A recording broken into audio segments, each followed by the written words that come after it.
Okay, if you're like me, you got the FT Aviator, but you use an iPad. Right now, the iPads are not supported. I cannot take off. I have an unsupported firmware. So here's my workaround. I'm going to unplug the lightning cable. I'm going to enter the app. I'm going to plug the lightning cable back in.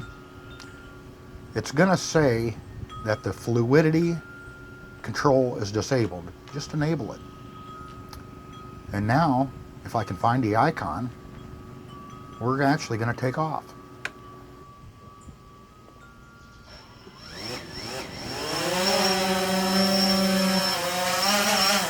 So I just wanted to get this video out there so you're not too disappointed when you get this and you find that you have some issues when you're trying to run it on the iPad. Fly safe. Thanks, everybody.